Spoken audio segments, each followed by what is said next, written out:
And we are recording. You're live. Hello, and welcome to another episode of We're Not Famous with Sam and Jernavis. This is episode 7. 7. Number 7. We're excited, and we have someone special with us today. This is our first ever guest. This is a big monument in the We're Not Famous world. We have a guest, someone I know pretty well, would you say? You should. I've known him for a long time. Maybe even my entire life. There's some similarities here, for sure. I guess I will do the intro. Yeah, you get to do the intro this time. We have Robert Bruce Fuhrer on the podcast. Tell him the last name. Fuhrer, which we told a little anecdote about that on the last podcast. This is my one and only dad who's joining us as our first ever guest. And Jernavis has just been brewing for the past couple weeks. Oh, what anecdote did you tell? I don't think I heard this one. Yeah, this is great. This is a great. Oh, yeah. Because we have not actually yet released. We're releasing it on Monday, so you'll hear it on the next one. But it's the airport, the Frankfurt airport story, because we were talking about how our last name. Yeah, you know. Okay. Yeah. I have stories for that. That might be something to maybe dig into for sure. But so I'm excited because this is really the transition of us moving from sports to learning more of a mentor, an entrepreneur, and much more, and also the father of this crazy guy here. So just to kind of jump right into it. Sure. We want to learn more. I would say we want to dig a little deep into your background to learn more, like how were you like as a kid? Yeah. Your siblings, and just tell me your backstory, please. Okay. I'm a middle child. Okay. My sister's about a year and a half older. My brother's 5 years younger. I was a pretty bad student growing up. Were you a better student than me? No. Really? What? No. He thought that. No. I fooled people for a lot of years. Well, so here's the thing, actually. So when I was, I think around second grade, like 8 years old, they found out because I almost tumbled down some mountain thing that my eyesight was terrible, like terrible, nearsighted, and I got prescribed glasses that were like the Coke bottle glasses. You know, now the technology is much better. You can get a lot of magnification with fairly thin, but you know, we're talking the 1960s, and when you wear glasses as a young kid, people type you as like some when nerdiness was not cool. Okay. Number one, Glasses are in these days. I was also a fairly decent athlete because I lived to play sports. But when you wear glasses and you're an athlete, people see the glasses first and they don't think you have athletic ability. Okay. And I even remember when I first went to sleepaway camp, the first day, and I was tall. Sam was very tall. I've heard you talking about that. I was also stopped growing at like 14 height-wise. And not girth-wise, that's still evolving, but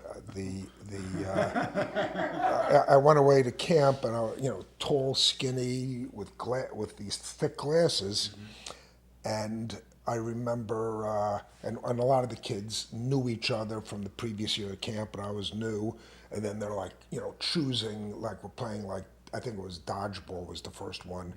And that was my sweet spot. So I had a good throwing arm, like a catch, and they choose. I'm like the last guy chosen, and I'm like, I'm going to show them, which I did, because you take it. I have to establish myself that I have some athletic ability, despite the way I looked, which was, awkward and skinny, and my parents. Let's just say my parents didn't pay a lot of attention to fashion on the glasses. It was it was pretty brutal, I fought that, and I fought that through high school.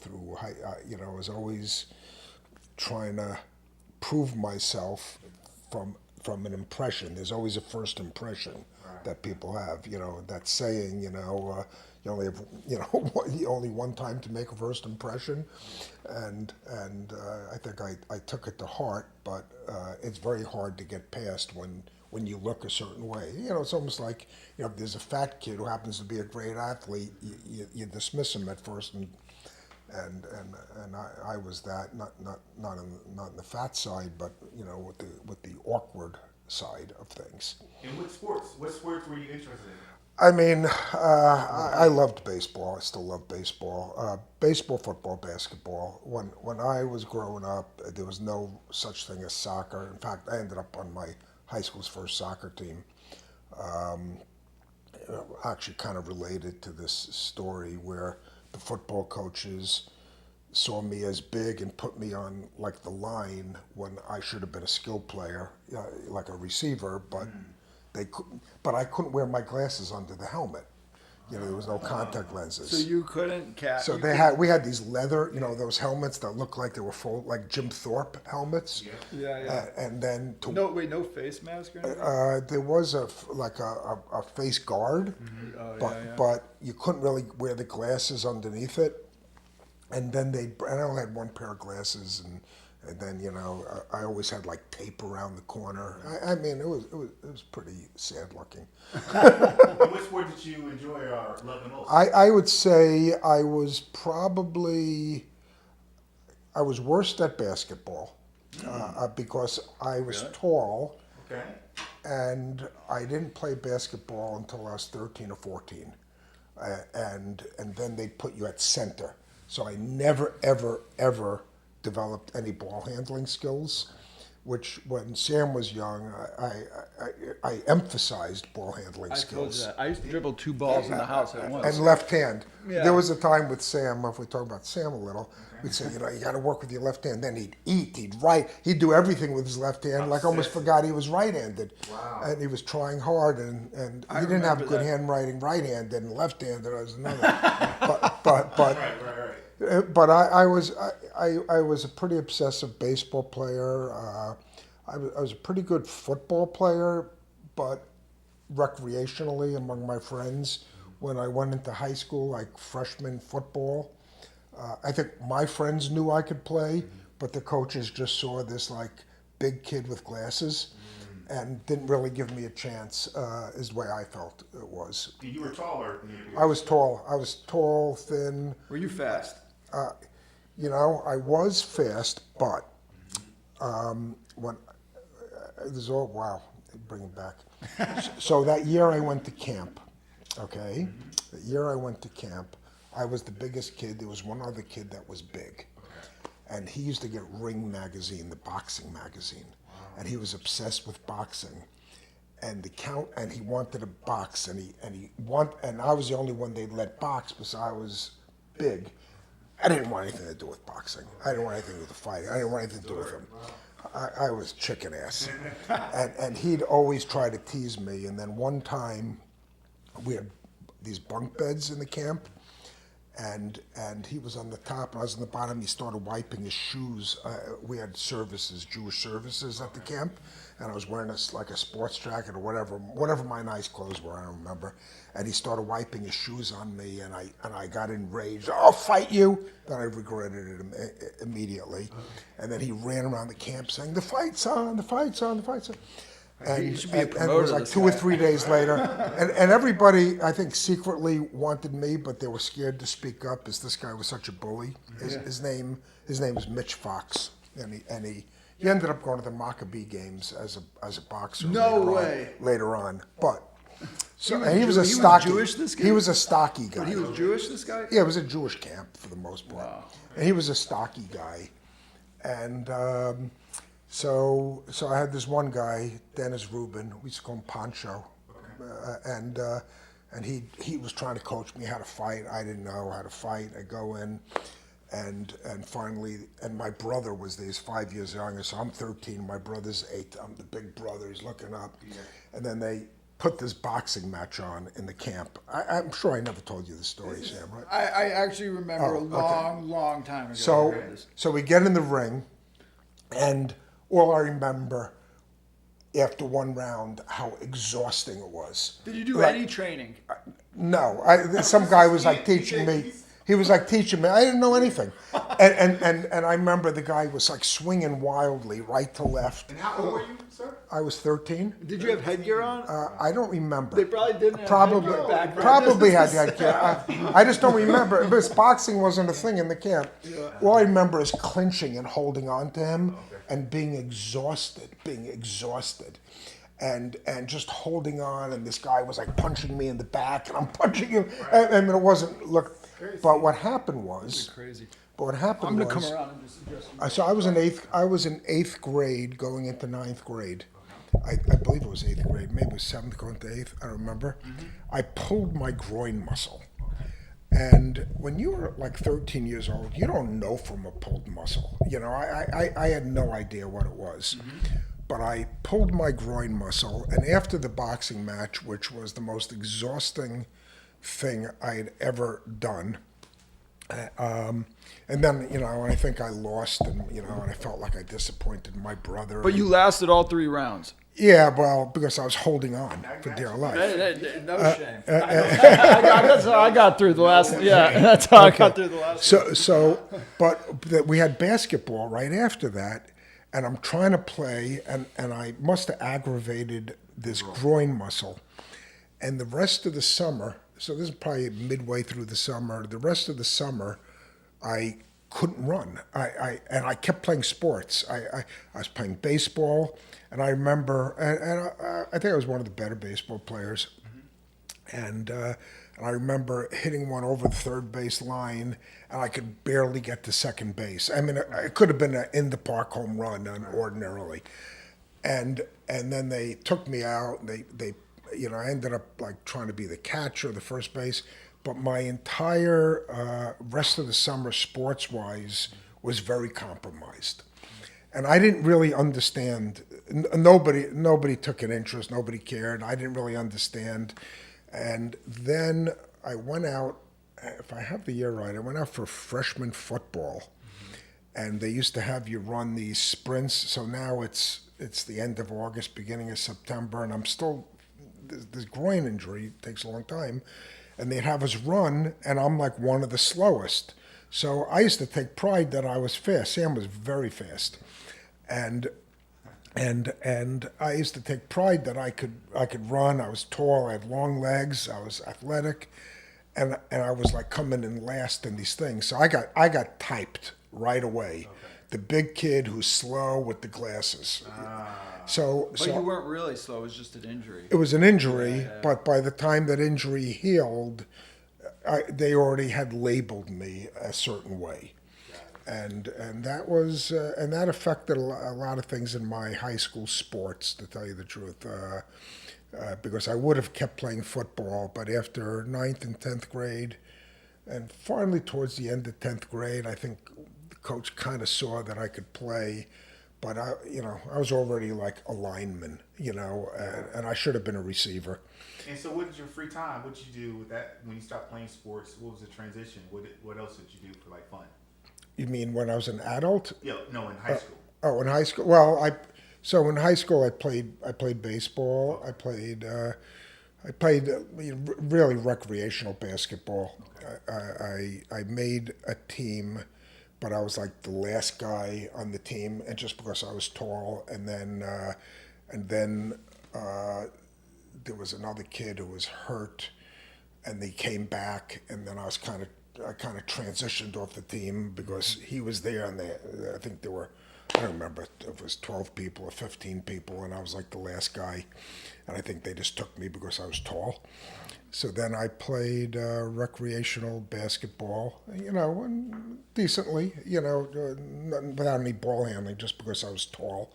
But I wasn't a good basketball player, not at all. I would say football and baseball, and to this day I take a lot of pride. I mean, I can catch anything. Says you're obsessed with basketball.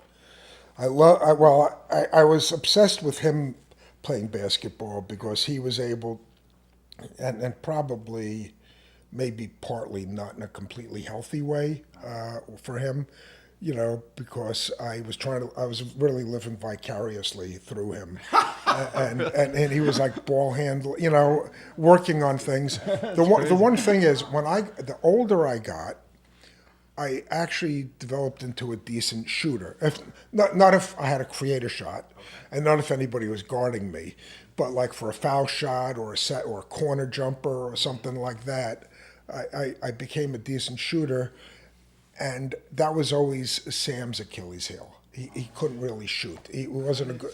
It actually clicked for me recently. Like I'm excited to play you in horse. Okay. Yeah, but he was a great driver to the basket, and he was tall and more athletic. Yeah. I mean, the thing about Sam we've always talked about all these years was there was no changing his speeds. Sam only knew 110%, but the other kids really couldn't keep up with him. So it was great and it was bad. And some coaches took it out on him, and some coaches adapted to it, and they rode him. And he was a dominant player up until he really had a bad break in high school. He got a couple of bad injuries, but that was So I played. I mean, honestly, the stupid things I used to love playing, like dodgeball or kickball, wiffle ball. I loved baseball, softball. I played softball up until like 5 years ago. I was the oldest in my league.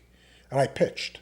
I was the pitcher. Played up to 5 years ago. I played up until about 5 years ago. I played touch football up until until I had my hip done, which was I was 50, 2015. 12, 13 years ago. Oh, wow. I played touch football every Sunday with my friends, and loved it. I mean, I'm still. I played in a You few of played those in that a games. few of those games. Yeah. Yeah. Well, tell me about your parents. My father, my mother was the youngest of 5, an identical twin, very beautiful woman. She's still alive, but not too engaged with much. Her twin sister passed. And she grew up in a middle class family for that time, which is unusual because everybody else, didn't have money. Like my father grew up, in a two-room apartment in the Bronx, and my mother was in the Bronx. Wow. But she was like a privileged child in a way. Her father owned a business, which they subsequently lost some years later, and so let's see. So my mom was. She wasn't very like active like as a cook or a real affectionate mother, but I mean she cared about us. She was a teacher, part-time teacher. My dad was a very dominant personality, very strong personality, and He really was in the military, the Navy. he was in the Navy, and he was very, just dominant. Really, maybe didn't let my mother blossom so much, And it was also the 1950s and 60s. It's the Mad Men era. You ever see that show, Mad Men? The wife needs to be a good wife and have dinner ready and basically take care of the husband and my dad played that role very strongly. And then I think my sister is a year older. He didn't really know how to deal with a girl, I don't think. And then I think he had great expectations for me. I was the older, and he was very overbearing. Wow, so you're the oldest. He was very overbearing, and I try to check it sometimes when our kids were growing up. Luckily, their mother, my wife, has a very strong personality and very nurturing and very involved. My mother was not that involved, and I used to, and we grew up in the suburbs, so it wasn't any, anything to be worried about, scared about. It was very, very middle class white area, and I lived to play sports. I said I was bad in school, but all I cared about was after school was the sports stuff. Did you go to college? I did. I went to Syracuse University. Great school. Wow. He played on the basketball team. No, I do have basketball. So I lived on the same floor. So in 1975, Syracuse went to their first Final Four. And somehow I found myself living on the same floor as most of the guys on the basketball team. And so I became friendly with those guys. And, I have my one funny story was there was a guy, Jimmy Lee, and that year they went to the Final Four, and he led the NCAA playoffs in scoring at a 25-point scoring average. He was a shooting guard, about 6'1", 6'2". A white guy who was like, the shooter, right? And I became friendly with him. And then one time I went to play, asked him to play one-on-one basketball. And I thought I couldn't handle the ball to save my life, but I know how to play basketball. So he made a rule up in the thing, which you could probably identify with your skill set, which was we're going to play to 15. Okay. He's going to spot me 13 points. Wow. He can only shoot from the outside. I can do whatever. Okay. And I get the ball after every basket, whether he made it or I made it. Those were the rules. And they beat me 15-14. So you scored. I had one. I remember he took the ball away at will. His arm would come in and he'd just steal the ball. Okay. I just had no knowledge of that kind of skill set at all. And he, I'd bounce the ball and it would be stolen. and then he'd shoot and it would go in. And I made one, like one of these crazy, desperate things where you throw it over your head and it goes in. So he beat me. So then he was drafted, actually. He was drafted, there was the ABA at the time and the NBA. He was drafted, if I remember right, in the 5th round by Cleveland. They had 5 rounds in those days. And he was the first pick of the 2nd round by the Baltimore Claws. No idea. I don't think they survived the ABA, but they were the Baltimore Claws, and there was an All-American basketball player that was drafted in the 1st round, like one of the top picks. In those days, the ABA and the NBA were competing with money and trying to get the, Julius Erving, of course, with the NBA, and George Gervin, and so Jimmy was drafted in the first pick of the 2nd round, if I remember this right. And then he didn't make the team. He came back, and I saw him, I don't know, I think I was still in college. He was 2 years older. And he came back to school, and I was like, oh, what was it like, And he goes, well, remember when I played you and the way I did to you? That's what they did to me. And I was like, oh my God, like the levels of thing. Was it like that for you? Yeah, it's a 9-day difference. Yeah. Some skill set, mindset, ability. The competition just changes from high school to college to the league. Yeah. Dad, you should call that guy and start a podcast with him. Jimmy? So what did you major in college? I actually started in the business school, and then my dad always said, go into business. And it was sort of a young thing in those days, the School of Management. And then they started throwing these like finance courses and accounting courses, and I was like, that's not what I signed up for. Okay, I was like, I thought business was like sales and marketing, which is a little bit more of my sweet spot. And I really struggled. And then interestingly, I started switching, and I got very interested in psychology and in the sciences. And I remember taking an anthropology class, and too embarrassed to tell my father because like I thought he would just make fun of me, like anthropology. It wasn't the man's thing. And I loved Better it. than theater. I seriously, I absolutely loved it. Loved the anthropology class. It was about behavioral and things, and I really started embracing the psychology. I ended up with a psychology degree actually, I didn't even know and that. and I always liken it to business because. I took advertising class, so I went to Syracuse, and they have the Newhouse School, which is a big communication school. It was sort of in its infancy, maybe its toddler stage.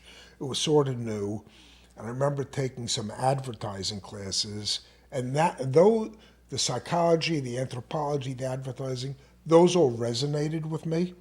The business things in those days, so computer program was actually one of the languages, COBOL maybe. I don't remember one of the languages they were teaching us. And I mean, it was so over my head. I had no interest in anything accounting or finance or programming. I only was interested in marketing kind of thing, which is really psychology. There's a lot of psychology Let in me it. ask both of you guys: do you think you can teach business in school? Business, but Like, do you think you could teach someone to be good at business? I mean, probably there's business schools, right? They teach them, but it's more about spreadsheets and projections Well, I and guess things like that. entrepreneurship is what I'm talking about. Oh yeah, I think you can You a can- little bit, but I think I think either you are an entrepreneur or you're not. I think the reason I always worked for myself, so I did, even when I was in high school, I kind of had my own business. I was always working. I was a busboy in a deli, and then I got a job one summer in the warehouse of this company that imported shirts from India. Okay.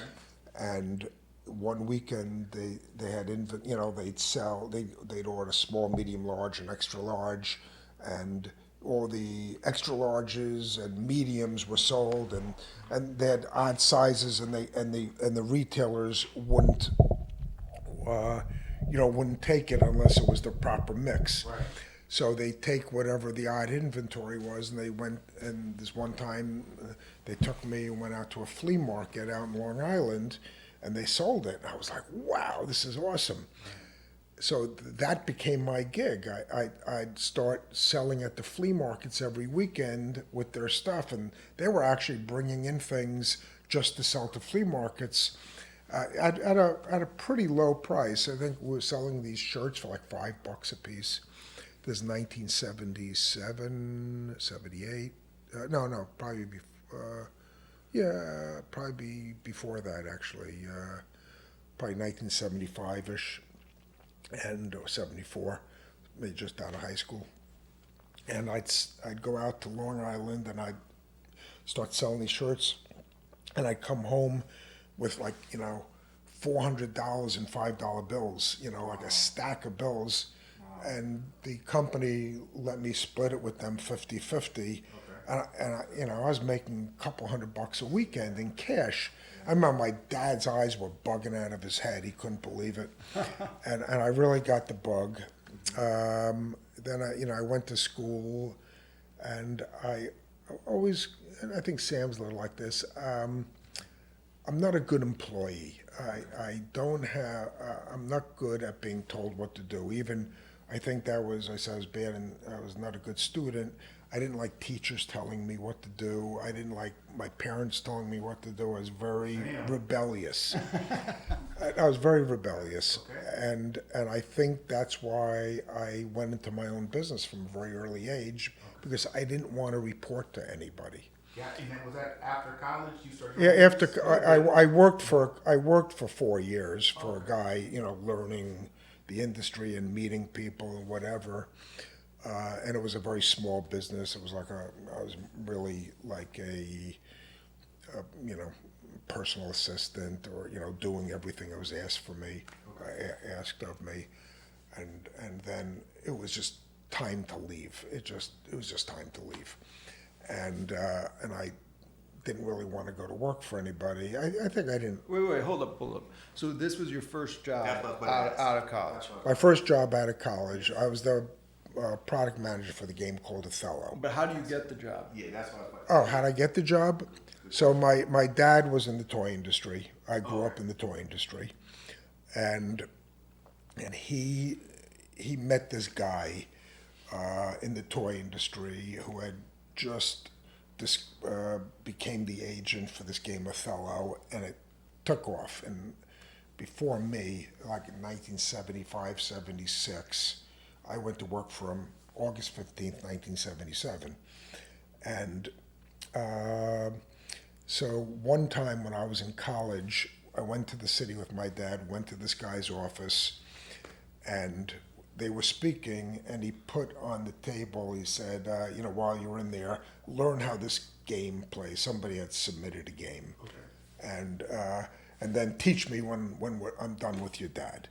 So I'm playing this game. It was like one of these, like a two-player, those games with like these pegs, and you're trying to leave one. It was a game sort of like on a board like that.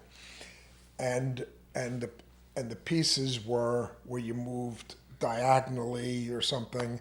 And I remember going, it'd be more fun if you jumped them like Chinese checkers, right? And then he came out, and I go, I think it's more interesting if you jump it. I don't know why. And then the guy said, he goes, I like that. We're going to call it hop, skip, and jump. That's the name of the game. Or that you could add the jump to the other move or something. They have that at Crocodile. Is it the same peg room? Well, it's similar. It's in that same. It's in the same world. I think this wasn't that. That pre-existed, I'm sure. Okay.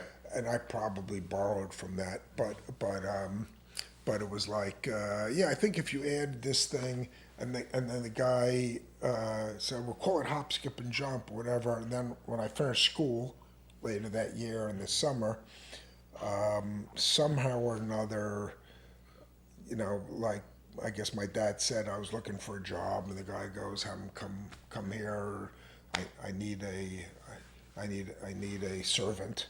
What position did your dad have at this company? Nothing. No. He was just knew the guy. Oh, You knew the guy from the toy business. He knew the guy from the. But your father was in the toy business. He was in the toy industry. And what role did He was in.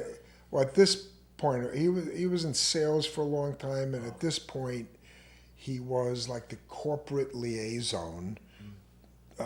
Some corporation bought like these three, not pure toy companies. We call them educational hobby. One was a model rocketry.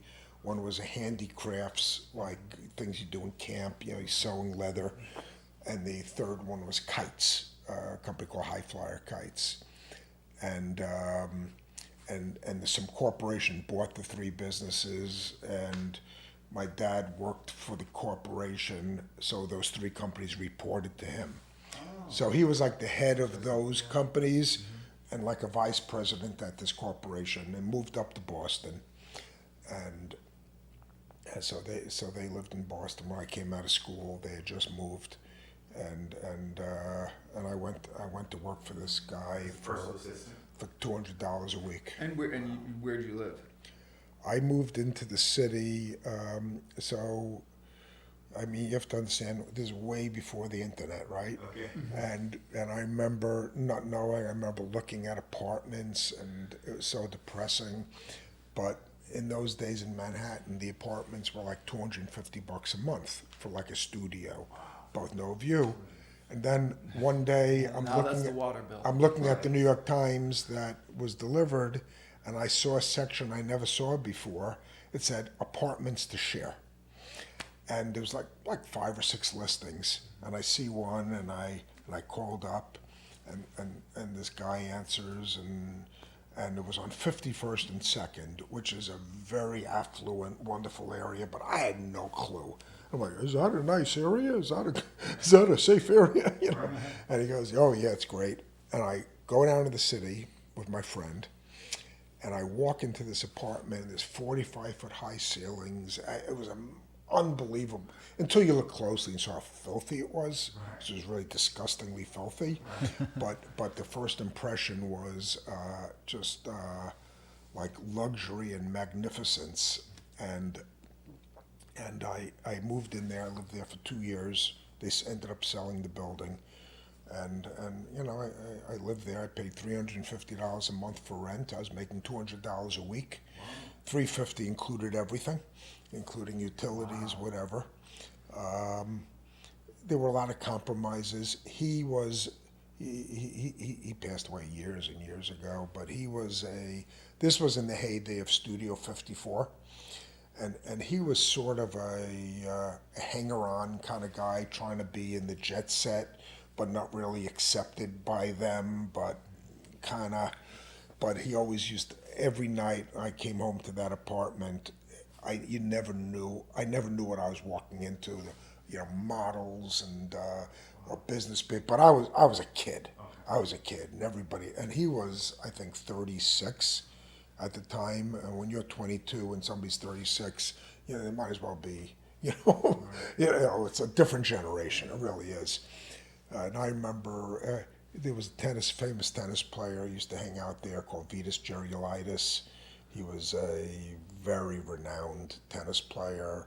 A guy named Huntington Hartford, who was the heir to the A&P fortune. Let's see, there were a lot of Robert Atkins, who was the famous The Atkins Diet. Oh. And these guys were like 60 years old, and they were trying to hang out with these 22-year-old girls, and they'd be in the apartment. So I had like 2 years of kind of observing something that was really foreign to me, but it was quite my brother David took good advantage of it. Did he? We'll have to ask him about it. Was it fun though? Was it fun? It was fun. It was different. I mean, I got exposed. It was growing up. It was growing up. Yeah. You grew up. And you transitioned from being a personal assistant to what was your next position? My next position was I went out on my own. Wow. So I went out on my own. It was on September 9th, 9/9/81, which I call as a square root day. 9 times 9 is 81. There's only one a decade. And lucky. Okay. It's also got the 18s, which is a lucky number for Jewish people. It means chai, it means life. And it was just a coincidence.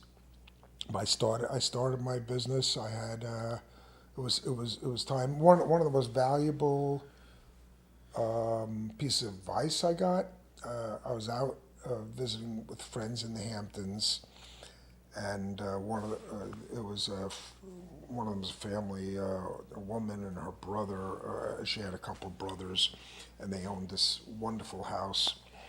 And the parents came to visit. The father, the family owned parking garages in Manhattan, and they did very well by it. And I was nervous as hell about going into my own business. And you're telling everybody, should I do it? And he said, here's the thing. He goes, once you put your name up that you're in business, he goes, something's going to come along that you didn't plan for, that didn't expect. But you have to put yourself out there. You put your name up on the shingle, or whatever the expression is, that you're in business, and something will pop up that you don't expect, and that's exactly what happened to me. I met a Japanese guy who really became my mentor. Okay. And where did you meet him? I met him. His name was Taksha Makata.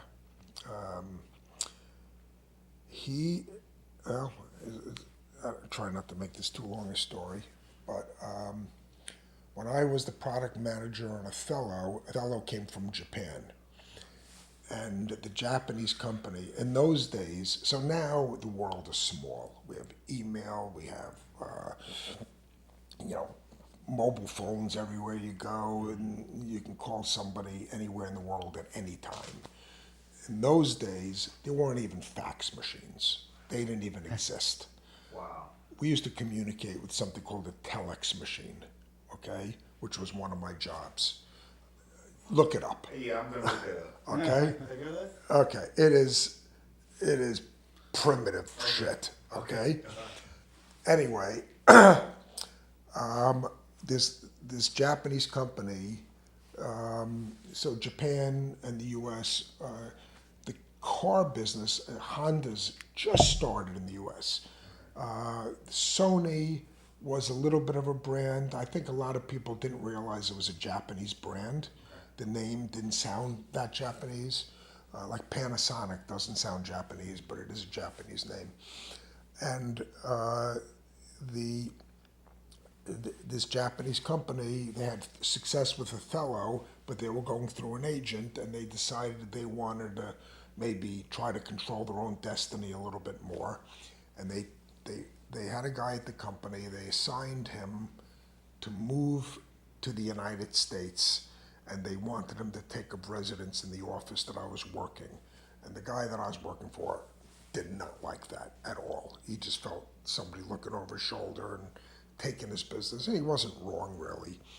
And I was assigned to be this guy's friend, okay? And I was 22, 23, he was 30-ish. Name was Kono. And I, you know, I told him to live near where I grew up. That's all I really knew. And I was his only friend. And he'd take me to dinner. I remember he loved going to this place called P.J. Clark's in Manhattanville, New York, in Midtown Manhattan. And, you know, once a week, or maybe not that often, but he was always inviting me, and it was maybe a little tedious, but I was assigned to be his friend, take care of him. After 2 years, they recalled him back to Japan, and they sent somebody else in his place. But he went back to Japan.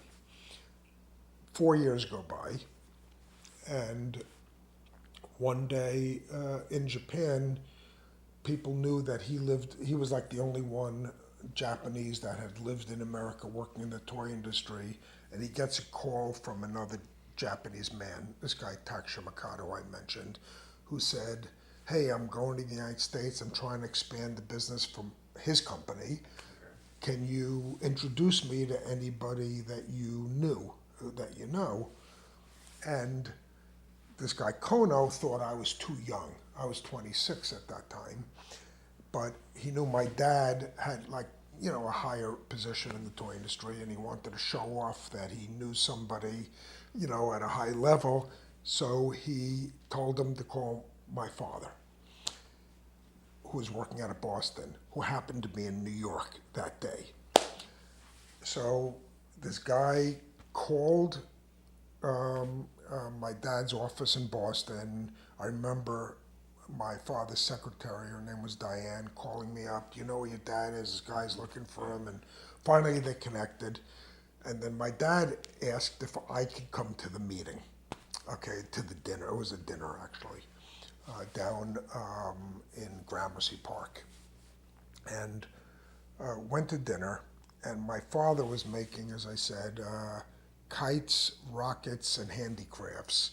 And this guy is pitching him cars. It's a completely different part of the industry. Okay, so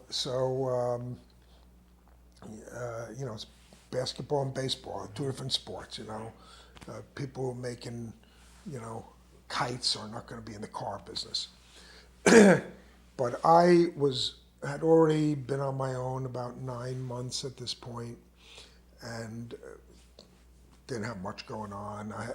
There's one idea for a game that I was working on with a friend, and but I knew from my 4 years experience, kind of like the different companies. So I suggested to this guy, saying, well, you know, you should go to Tonka and Remco. I'm sure there's a lot of companies that don't exist anymore you never heard of, but the companies that were in the car business, in the automobile business, toy cars. And he started paying more attention to me, as my dad had no clue about it. And then he said to my father, was like, asking him to me, he goes, "Do you mind if I take your son out to dinner tomorrow night?" Yeah. So I go to dinner. So I go to dinner the next night with him, and he says to me, "You mentioned all those companies. Do you really mean it? Do you know you can approach them?" So the cars that they had. I hope I'm not making this too long. The cars that they had. They took over a company that had gone bankrupt. So it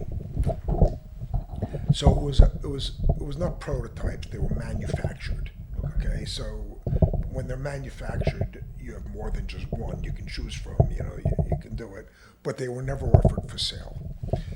So he said, I'm going to send you a dozen of these cars, are you able to get them into the hands of these different companies you mentioned? I went, sure.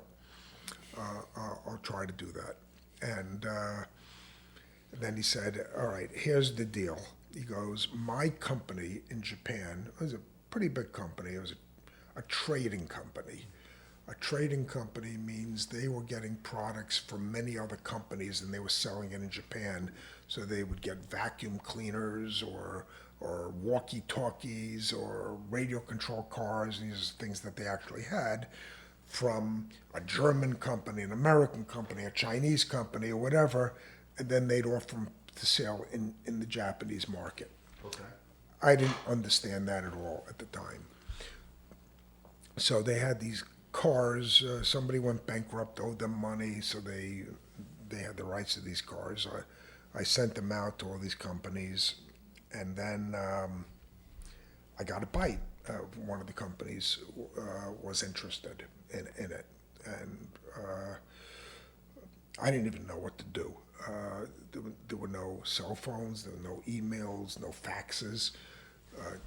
This guy, Shimakata, is traveling in Europe. Oh, he said to me at dinner, he said, my company will never understand if I ask some young American guy to do this. This is my job. So do it. If something happens, if you get a result, I'll find a way to reward you. So you had no contract with them? No contract. But I trusted him, and look, it helped. I had nothing else really going on of substance. So he said, I'll reward you somehow. We had this dinner. It ended. Somehow I got these samples. Those details are a little lost to time. Sent them out, and a month or two later, I get a bite. This company in Iowa, named Ertl, E-R-T-L. The owner was a guy named Fred Ertl, and they made a lot of vehicles, a lot of farm equipment vehicles, toys. And this guy Jack Stoneman calls up and he said, "You sent us this car, and it has a mechanism in it, and we're working on something very similar, but ours uses batteries. Yours doesn't use batteries. Yours is ready to go. What's the deal?" I don't know. I'm like, I'm excited. You I'm couldn't bouncing ask off the wall. ChatGPT. I couldn't ask ChatGPT. And somehow I got Tak and he talking, and things started progressing. And it actually happened, but before it happened, I was like, flabbergasted. I made a deal. It looks like I made it, like I was in part of making the deal. I didn't know how to make the deal, but I put the parties together. And you're 26? I was 27. I was 27, and I was scrambling, and I was naive, and then I was like telling my dad. This guy had given me a room in his office in the toy center, and I'm like, I made a deal, Oh, what's your part of it? And I go, oh, he told me he'd reward me. And everybody was making fun of me. Oh, you're going to get screwed. You're an idiot. My dad was chief among those. Mm-hmm. He goes, yeah, you can't trust these guys. A lot of prejudice. You can't trust the Japanese. A lot of prejudice. Yeah, wow. And you actually can trust the Japanese. Well, you can, as it turned out, but everybody's now in my head, going, you better kneel down because they're going to take advantage and da da da da da. And I was hearing this from all angles. So what did I do? I write a letter to this guy, like, what's in it for me? After he told me not to do that. Okay? Oh boy. And in those days, it was like airmail with a stamp on like rice paper, so the weight would be. It was a special airmail stationery that you had to use, so it was super light. Okay. And I typed this letter to him. Okay. You know, old-fashioned typewriter, and send it to him. Going.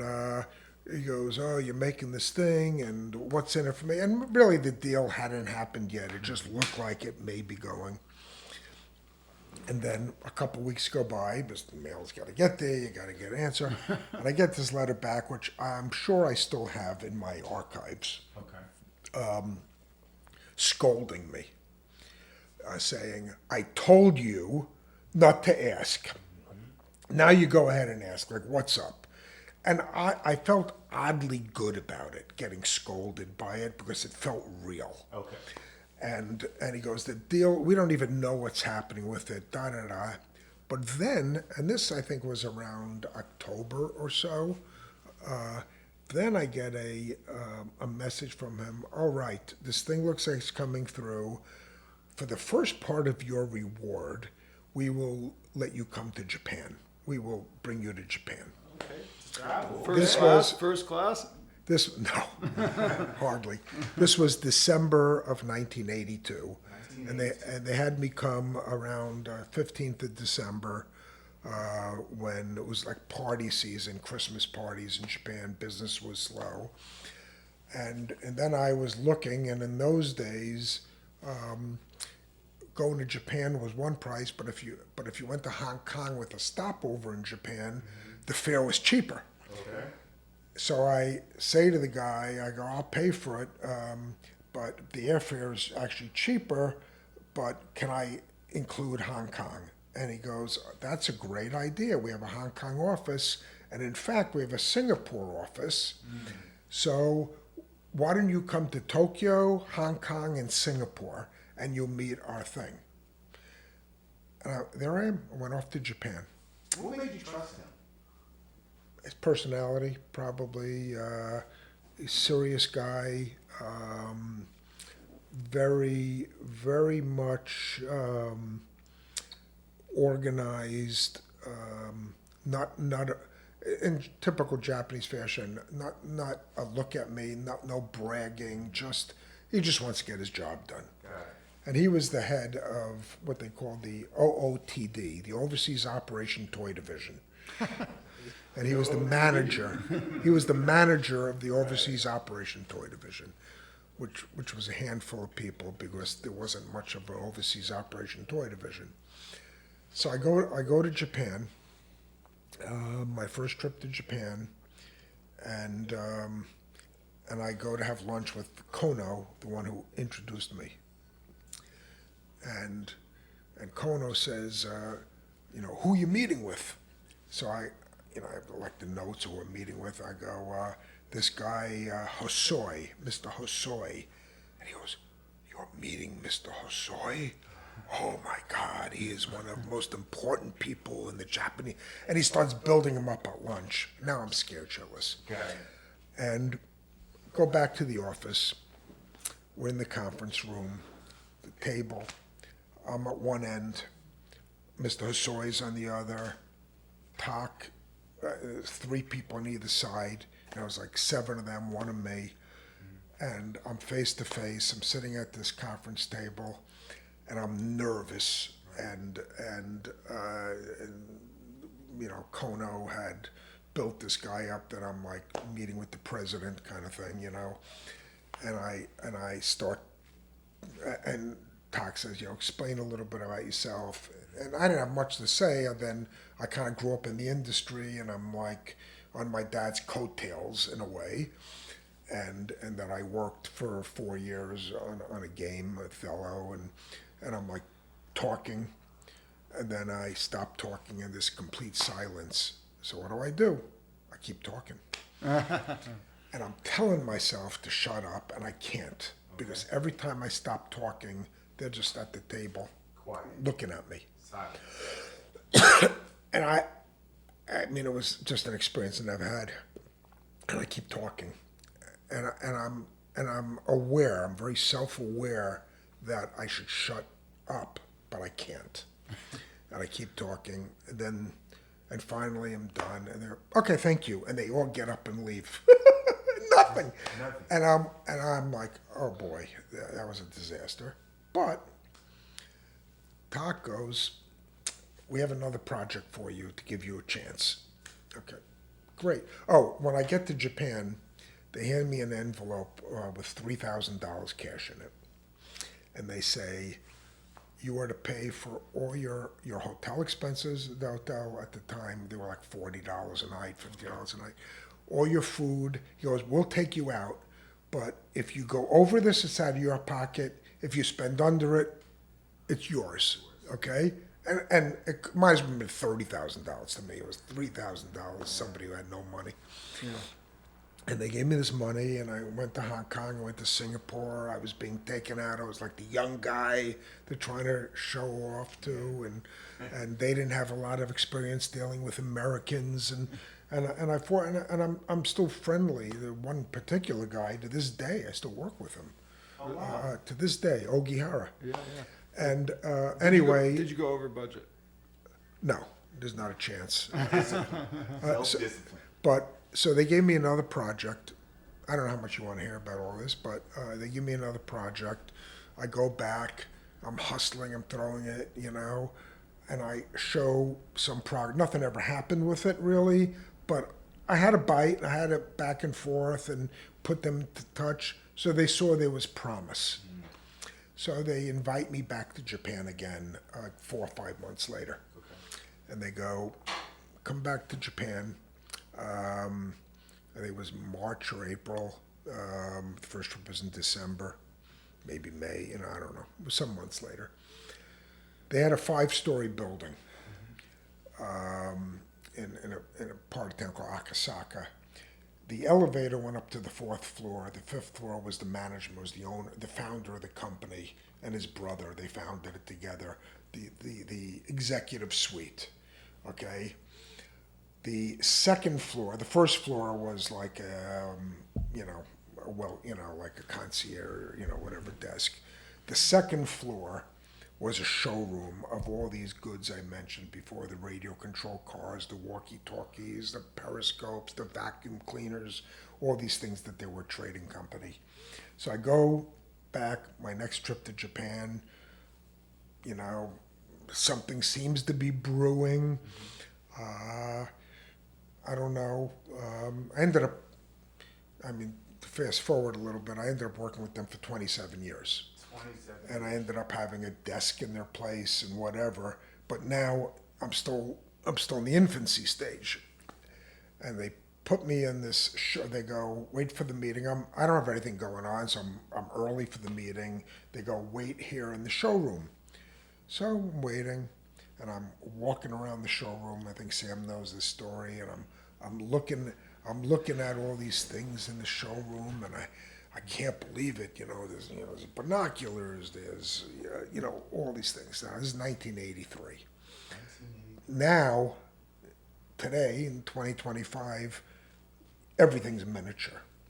In those days, I'm walking around. I see a miniature camera, a tiny camera, and I can't believe this camera. It's tiny. Right. It's metal. It's heavy. I pick it up. It's got a heft to it. And I'm going, I can't believe how ingenious these people are to make, where's the film go? There was no digital cameras in those days. I heard about these things called Minox cameras, which are these tiny cameras, but they use film. They had some cartridges from cameras back in those days, the Instamatics, the 110s. And I'm trying to figure this out, and I'm picking it up, and there's a glass viewfinder, and the thing's metal and heavy, and I put it up to my eye, I go to snap a picture, and it took me a few seconds to realize that my hair was on fire. It was a lighter in the shape of a camera, and my hair caught fire in their office. Wow. And to put in perspective, it took a year for my hair to grow back properly. The entire side of my head went up in flames. And I'm batting it out. Right. I'm in the office. And I go into the bathroom and I'm doing one of these. My hair's coming out in the sink. And I'm flabbergasted, embarrassed. I mean, a disaster. And I go back in the showroom. You have smell what burning hair smells like? Absolutely. Okay, it does not smell good. And there's a guy, they used to wear suits, but they'd have like these blue robes over the suits to protect it somehow. There's a guy there, he sees some American guy in the showroom. The place smells, my hair is burned. Can't imagine what he's thinking, you know, like the foreigner there. Right. And I don't know what to do. I think I just screwed up my life, my business life. Tak, my colleague, comes downstairs, and what happened? What happened? I remember like that. Right. Like, what's going on? And you know, my hair's burned. The place smells, whatever. So Still there. so I go, well, in America we have this expression, curiosity killed the cat. And I was so curious about your things. I went around and I explained what went on. Now in America, what we'd do, we'd be going, "Hey Sam, can you believe what this guy did?" Okay. Right. In Japan, they don't want you to lose face. They don't want you to be embarrassed. And he goes, "Bob-san," he goes, "curiosity is one of the most important traits for a great businessman." And he made me feel good about it. Wow. Great gym. And I ended up, as I said, working with them for 27 years Wow. until they were acquired. So tell me this. What was the first toy you created? Well, the first toy that so I'm more, I call it producer, Okay. where I like in movies and film, you know, like a movie producer gets an actor, a script, the financing, a studio, and, you know, puts it all together. That's what I do for toys. Okay. I get a little bit involved with the creative process, but I'm more about spotting the opportunities. But when I left the company, I did have an idea for a game with a friend of mine. We had brains. He worked for another game company. He left. We left at the same time, pretty much the same age. And we made a game. It was a kind of a memory action game. It came out. It never did much of anything, but I was excited at the time. It ended up coming out called Locomotion, which somewhere in eBay it probably exists. We should buy it. But one. so I would say I was involved. We were involved with gluing it together and making it in the creative process. But that was the first game that, and I was hands on with that. Afterwards, I learned other people were much better at creating, and I was much better at deal making. So that's what I do. That's where you get it from. Deal making. Maybe. So that's what I do. Got it. What was your biggest inspiration in the toy industry? Inspiration? Inspiration, yeah. You know, I think it was really the only thing I knew. I came out of college. I went to work for this guy, working on Othello. I was working with creative people. That excited me, turned me on, like smart, creative people in the industry. I was always interested in the entrepreneurship, the business, the deal-making things. It was so in the toy industry is very unique. Is that there is an inventor industry where you can be an independent inventor and actually sell your ideas to toy companies. Most other industries don't want to hear from inventors or somebody trying to sell this. There's legions of famous stories. The guy who invented the intermittent windshield wiper, you know, like basically. Tell them about the anti-gravity belt. Well, so that's my theories. Ideas are cheap. is the way I look at it. The ideas are a dime a dozen. There's a lot of ideas. But it's good for people to know because it's my dad says this where he says because people come to him with their ideas. Okay. Yeah, but if it's all about execution, okay, that's the name of the game. You got to execute.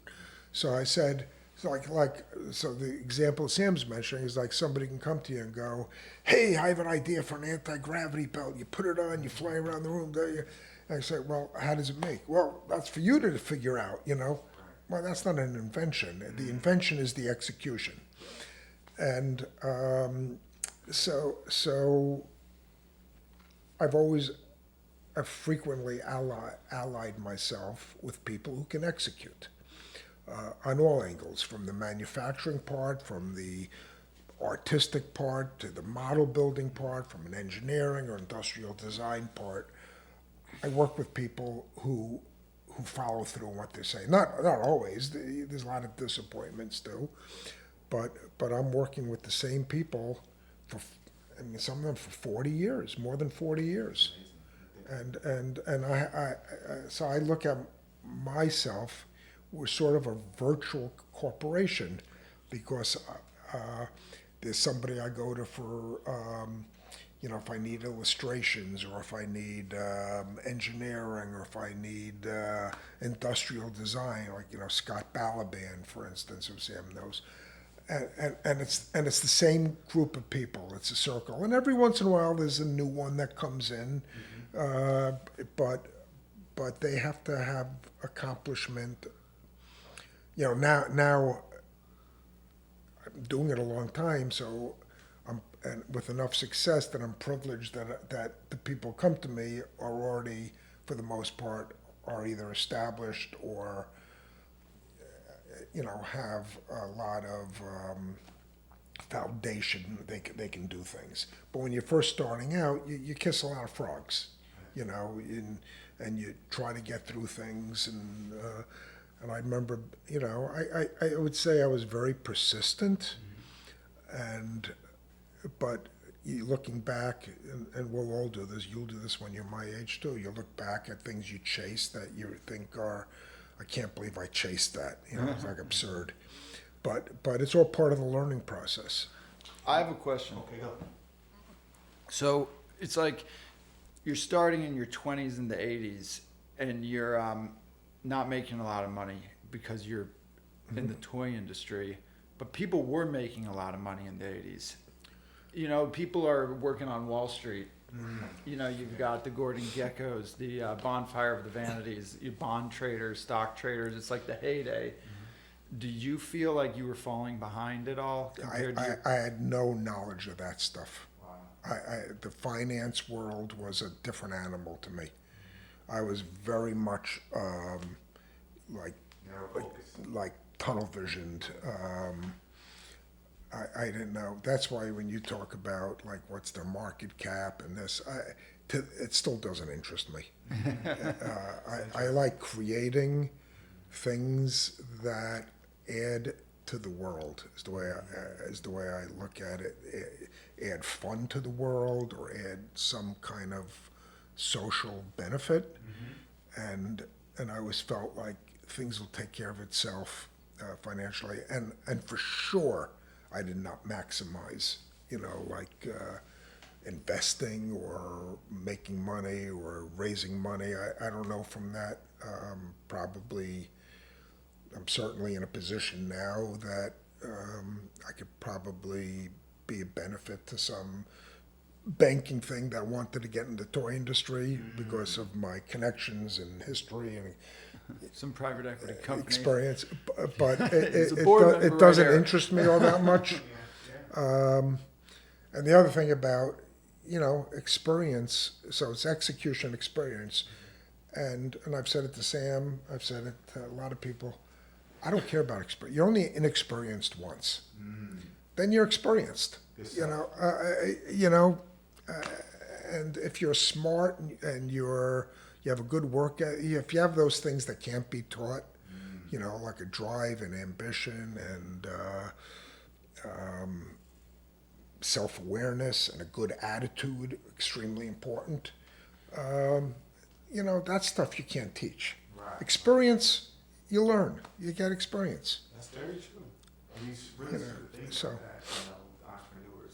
Yeah, Really no, absolutely. tangible things. Yeah. But tell me, what toy are you the most proud of being a part of the creation process? There's a few. I get most renown for something that actually others should get the credit for, but they give it to me.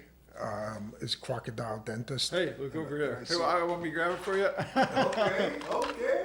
This is the travel version of it, and I think it's Hold on, been- face the camera with it. Right in front of you. Right, see this one right there? Yeah. Yeah. so it's been pretty much in every house in the world. Okay.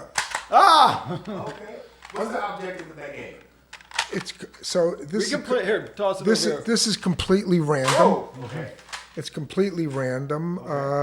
The original one, you remove the teeth Okay. with a tweezer, kind of. But Jay, so how you play is you see, it's got teeth over here. So you press down a tooth. Now it'd be your turn. And one of these teeth is gonna trigger it to chomp your finger off. It changes every time. This is like when we play horse. This is gonna be a big.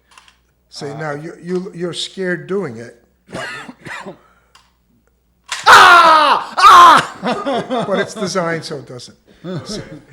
So Look, I interesting. lost a finger. Actually, I there's should a sue the creator of this thing.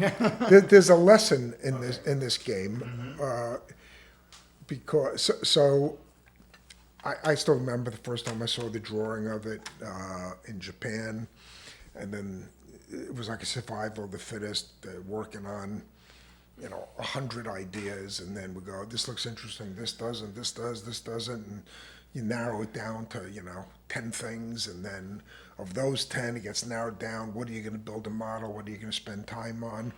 So they built a model of this one. Okay, the first time I ever had a meeting on this, a presentation on Crocodile Dentist, before it was Crocodile Dentist, and this is 1989, 1990, something like that. I presented it to one of the biggest 36 years ago. game companies in the world, named Parker Brothers, most famous for Monopoly, and Clue.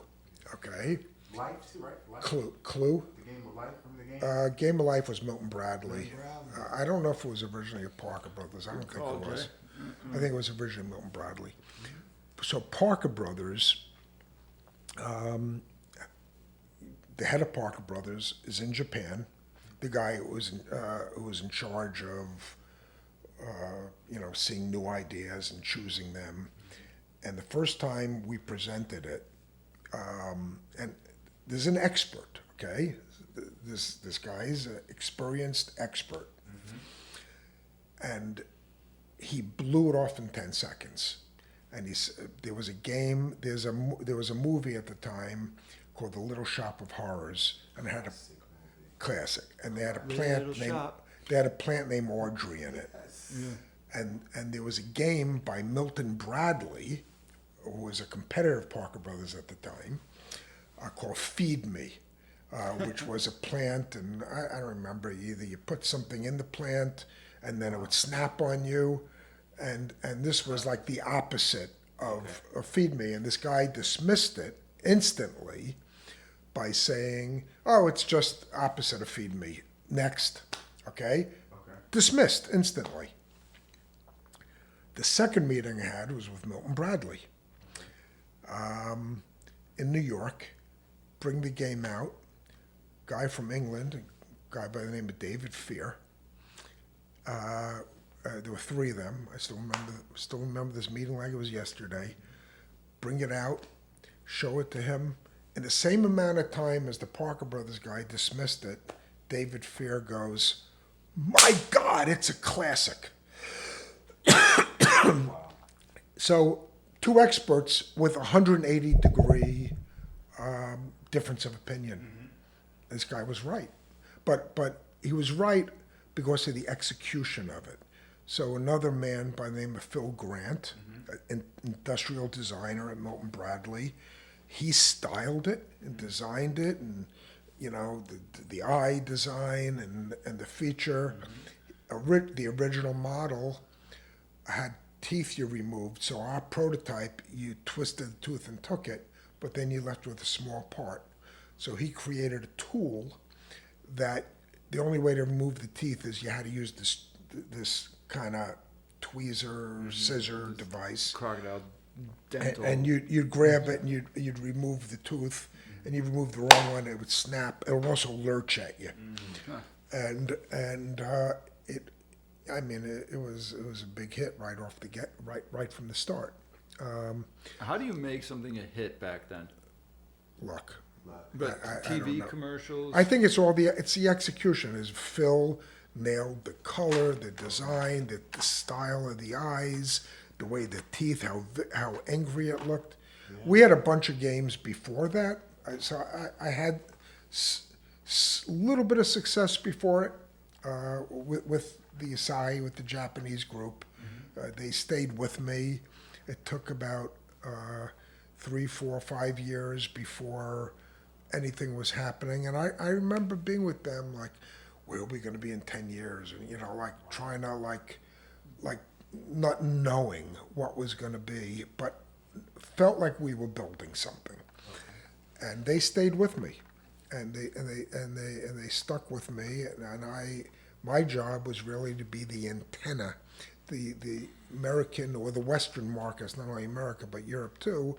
The Western markets were very important to them, but they were in a cocoon in Japan. They knew the Japanese market, and they hired me. They ended up giving me like a monthly retainer. At first, it was like $3,000, maybe $2,000. I remember, but the condition was I had to get a fax machine, and fax machines were brand. People never heard of them in the States.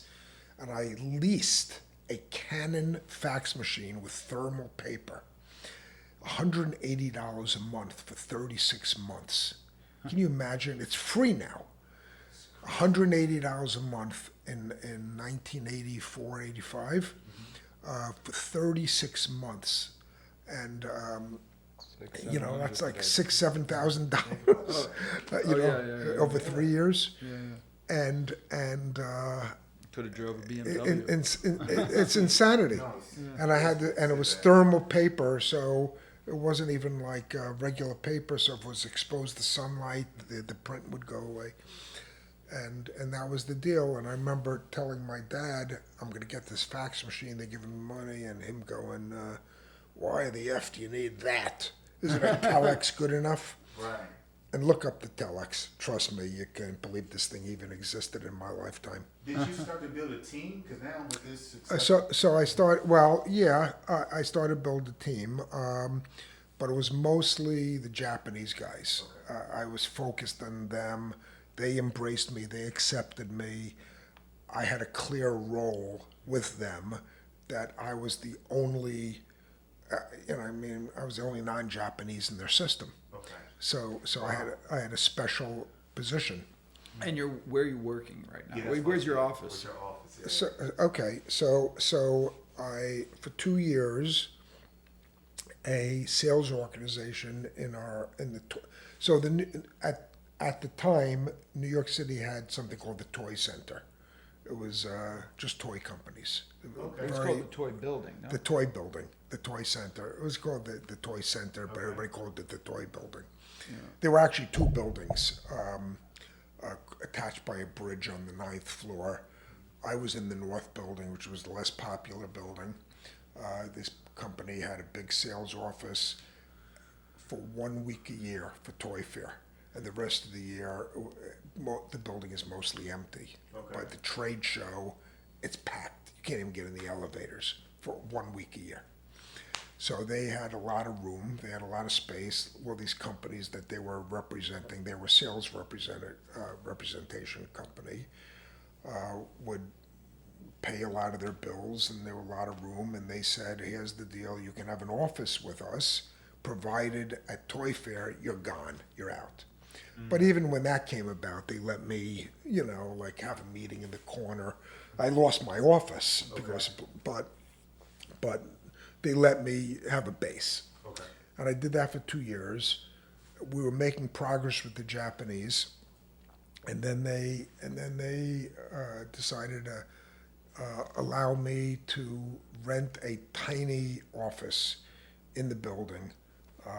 It was literally 10 feet wide by about 20 feet long. It was like a railroad car, and that became my office, and I did that for a couple of years, and steadily, and it was in that office we presented Crocodile Dentist for the first time, and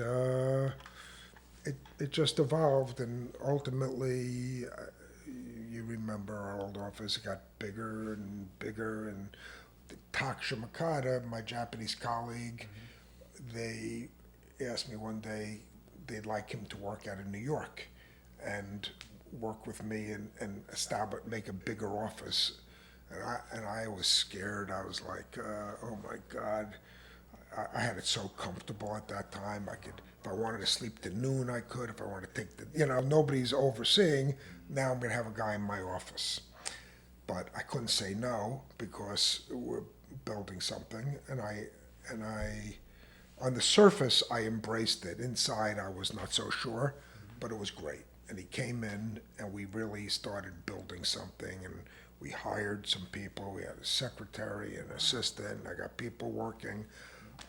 Archangelo. Yeah.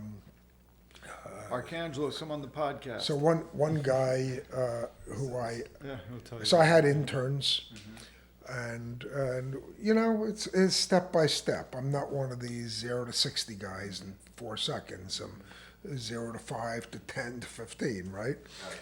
And then one day I got a knock on the door. This well-dressed, broken English Italian kid knocks on my door, and he wants to learn about toys, and he heard somebody told him to see me, and I didn't know Sam wasn't even born yet. It was a couple months before Sam was born. Oh, wow.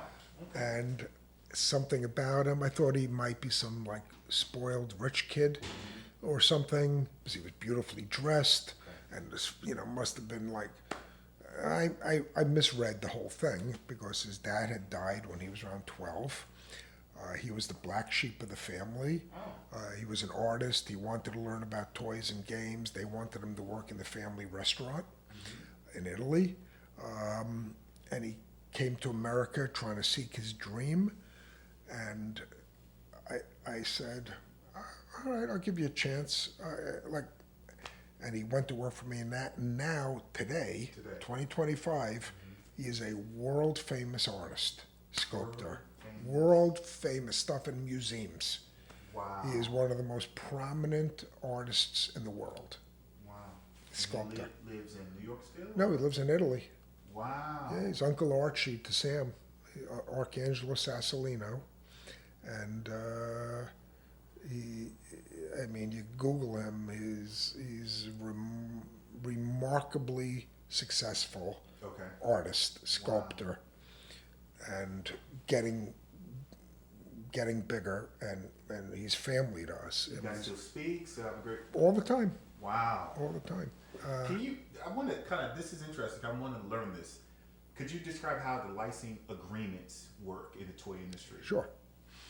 So there's standards, standard deal points. Mm-hmm. So when a licensing agreement, you give the rights to a company for as long as they're selling it. So you're not selling it to them, you're licensing it to them. So if they don't continue with it for some reason or it fails, you can get the rights back. So that's the reason you don't sell it. Okay. So we work on a royalty basis. There's standard royalty rates. It changes all the time. We get squeezed now quite a bit, but the standard royalty rate is 5% of sales, of net sales. But it's always, It's really what you can negotiate.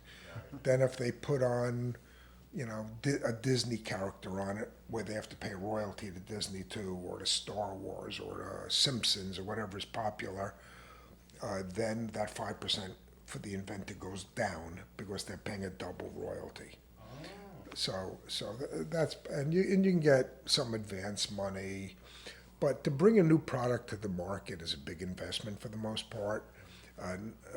You have in toys, you have plastic, you have engineering, you have industrial design, you have tooling, you have inventory you have to build, you have commercials, you have packaging, artwork.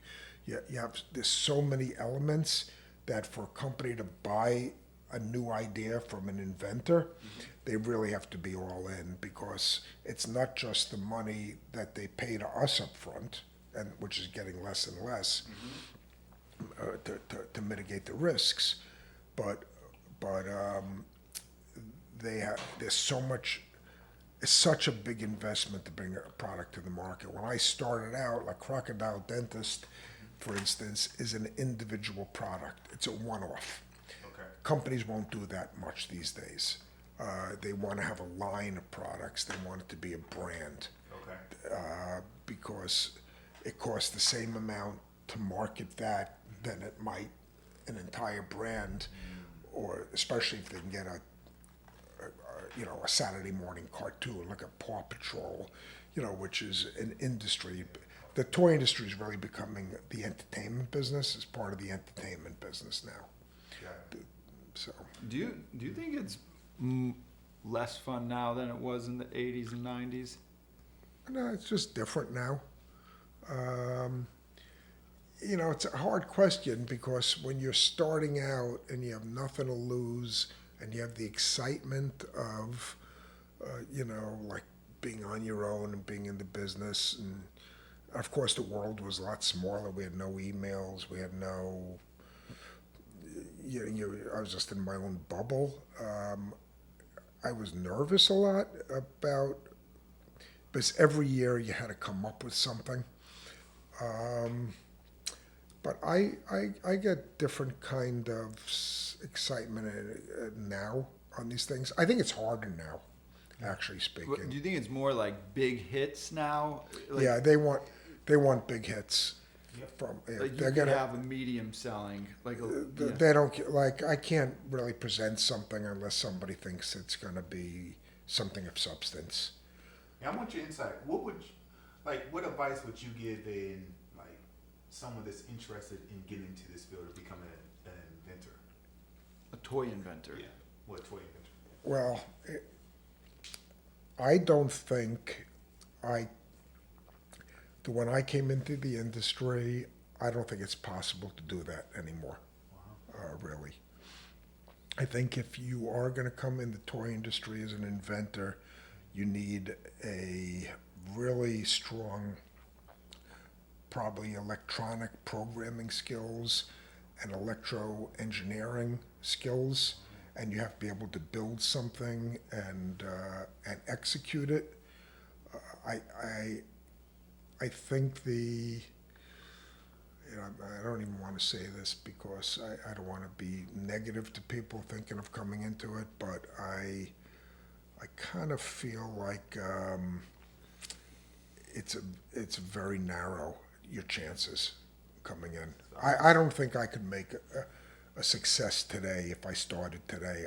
I'm lucky, very lucky, fortunate that I have toys and games that have been on the market for 35 years, 30 years, and continue to sell.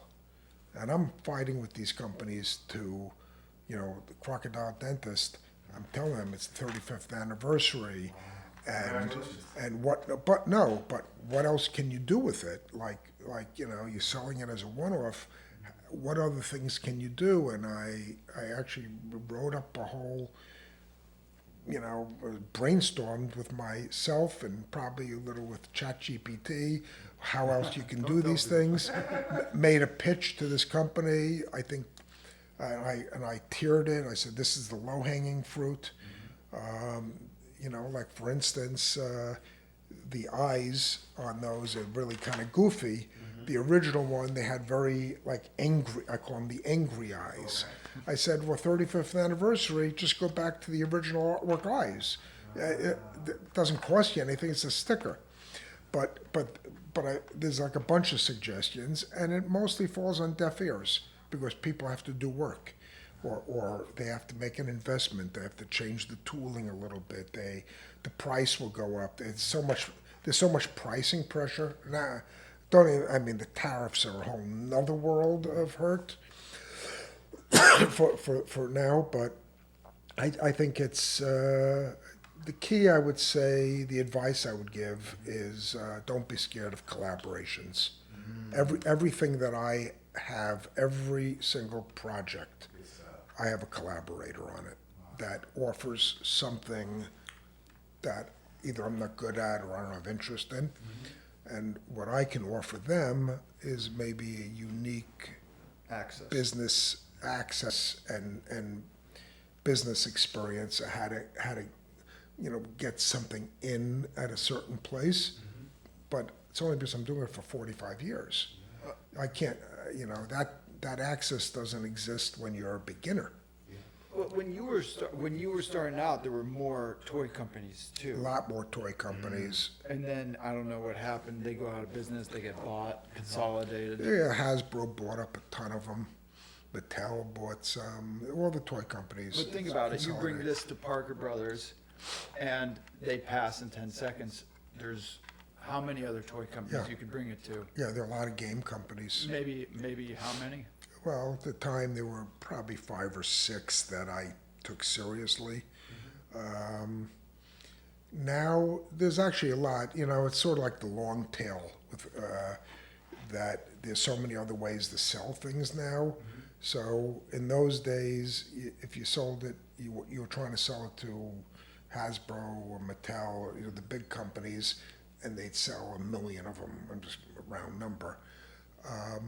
But yet Toys R Us, Walmart, Target, really not then, Amazon, not really then. But they'd promote it, and there wasn't a lot of competition. Now there's a lot of companies, but it's a long tail. A lot of these companies, they're okay if they sell 5,000 pieces of something. They can exist. In those days, it was either 300,000 pieces, 500,000 pieces, or nothing. Well, there's also a big thing on how the industry changed as well, is that me and you could set up a website right now, and Yeah. we could start selling toys. That's what I say. There's Yeah. the barriers of entry are different, completely different. How many toys have you been a part of creating in your career? I mean, they're in the hundreds. In the hundreds. I gotta ask you this question: what impact do you hope to have on children through your creations? I'm sorry. Question again? What impact do you hope to have on children through your creations? On children? Yeah, on children. Unless you're making adult toys. That's probably a bigger business. I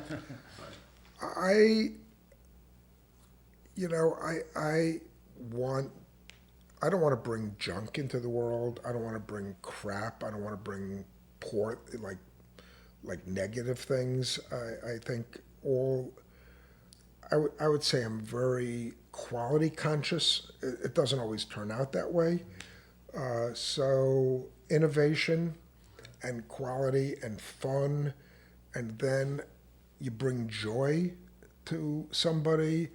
I have another product, the Ken puzzle. I don't know if you know about that. He told me about that. Yeah. Okay, and that brings such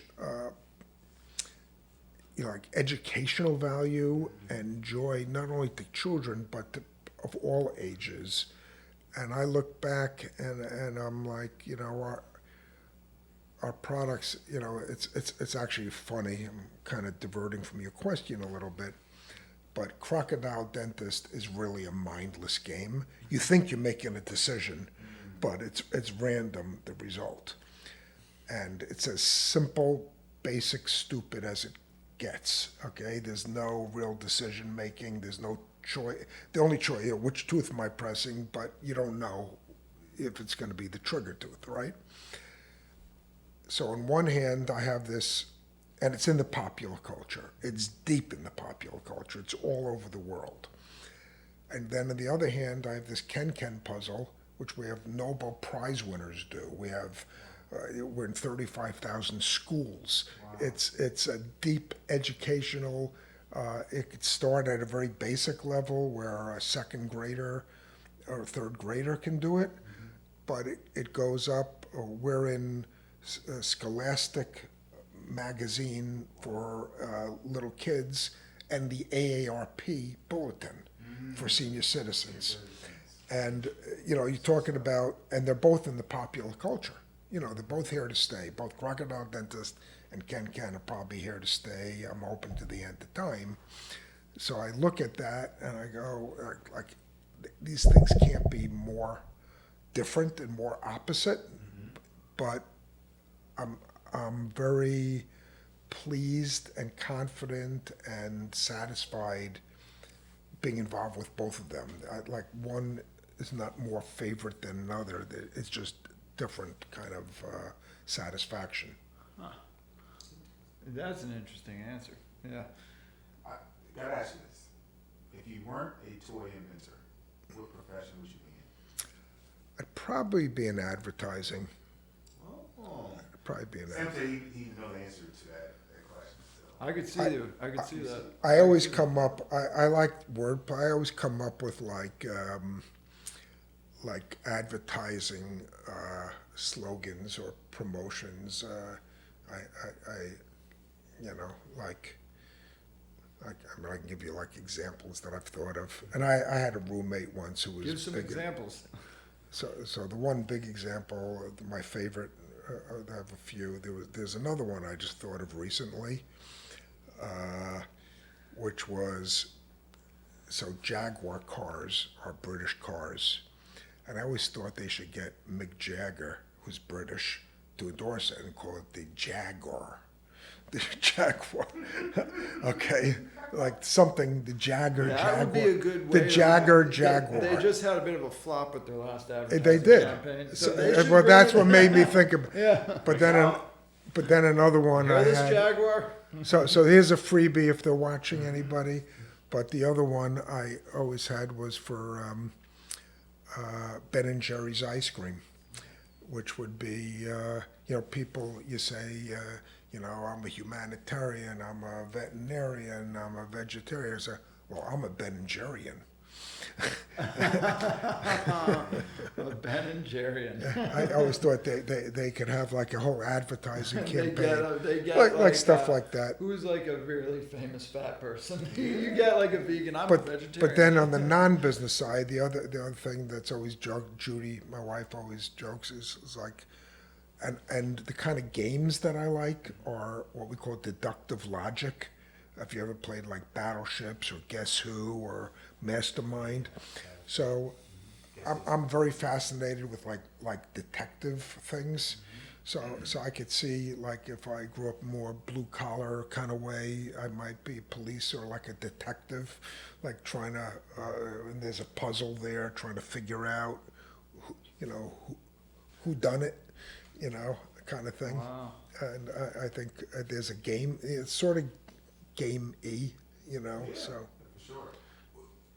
Did any of your other siblings get into the toy industry? Yeah, my brother David. Okay, did you guys collab on anything? We did a little bit. He's 5 years younger, so he came in the industry, really, through me originally. And my dad originally, you really getting the credit. I came in through that, and he came in, and then he's more entertainment oriented. He moved out to California, and we were sort of in the same field. I introduced him. So I was working with this Japanese company who didn't really want me working with other Japanese companies or other companies so much. So I was able to, like have David, my brother David, kind of start working with those companies a little bit. And he built his own. I mean, I mean, he had some very successful products. He had a competitive company, would you say? No, I don't look at it. I don't consider us having competitors. Yeah, technically we do, but the way I look at it, if you have a good idea and a good execution of it, yeah, maybe some competitor has that slot at the company you thought it would go to, but I'll find a way to get it on the market with somebody else. And you can never predict. I mean, you think you know, and things that you think are going to be huge successes end up nothing, and things that you think aren't going to be anything turn out to be something.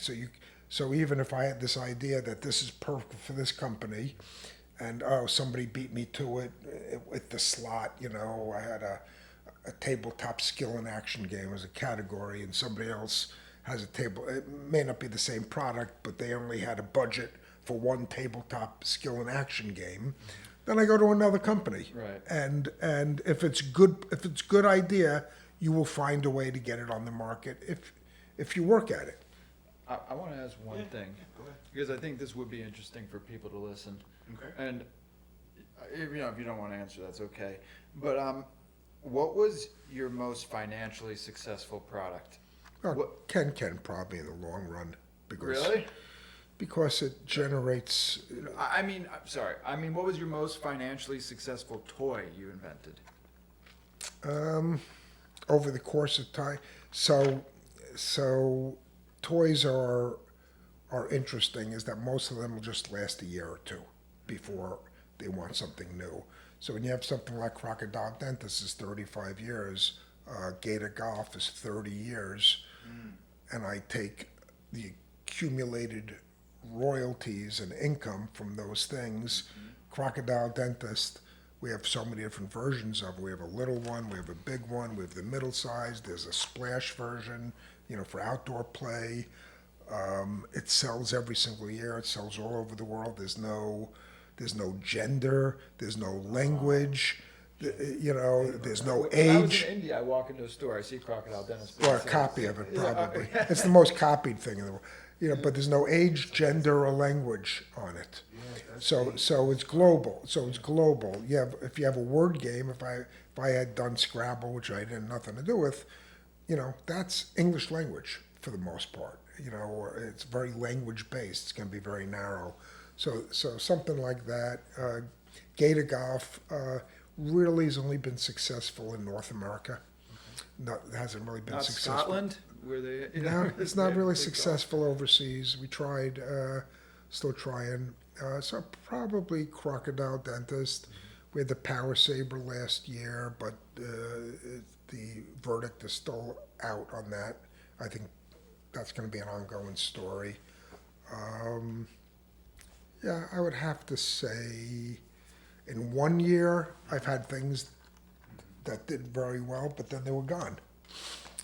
It's happened lots of times, more often than not. So you don't have So a this classic. is the winner. This is the winner. Well, it's a classic, and everybody, pretty much everybody knows it. Okay. Well, we'd like to wrap up the interview with 3 questions. Sure. First question is, do you think you're famous? No, I'm not famous. I'm known in my industry. Okay. Well, let me ask your son. Do you think your father's famous? Well, it's like he used to take me to Japan and Hong Kong, and I remember we'd walk down the street in Hong Kong, not even in like a toy conference, and people would recognize my dad. They're from my industry, though. Yeah. And still, I'll be in a room with a bunch of people I don't know, and they say, "You look like you're a Fuhrer. You look like you're Bob Fuhrer's son." Yeah, that happens. So I would say, you could talk to the CEO of Hasbro, Mattel, the chairman of the toy board industry, and they all know who my dad is. Yeah, I'm doing it for 45 years is all I do. But I would say in the toy business, I would say he's like a B-list celebrity. That's fair. Tell me, what is your definition of being famous? Being famous? You mean in general? Just in general, yeah. Oh, my definition would be where you can't go out in public without it being a nuisance. I don't really have a desire to be famous for that reason. I don't want people looking at me when I'm, scratching my nose. Rich and unknown. Something like that. I would much prefer that. Okay. Yes. Last question. In this stage of life, what are you personally focusing on? I think I'm focusing on mentoring, my son Alex and Sam, who has shown interest to be in the toy industry. I've always liked that role. Whether I'm good at it or not is a different story, but I don't think I'm bad at it. I think I would say I'm very aware of legacy. That what you leave behind. You don't live forever, and I'm like, I feel very lucky that I have things like Crocodile, Dentist, and Ken get that will likely survive me, and that you say you contributed something to the world, that's positive, that brings people happiness and joy or fun, something like that. So I would say that's where I'm at. Beautiful. Well, we would say thank you for your time. Thank you. Anything else, Sam? This was episode 7 of We're Not Famous with Sam and Jernavis. And we had Bob Fuhrer, my dad, world-renowned toy inventor, on the show. So please listen. Let us know what you think. Like and subscribe on YouTube, Spotify, Instagram, wherever you're listening. This was a lot of fun. Thank you, Dad, for coming on. It was a pleasure, man. I really enjoyed talking to you guys. I did all the talking, so. That's good.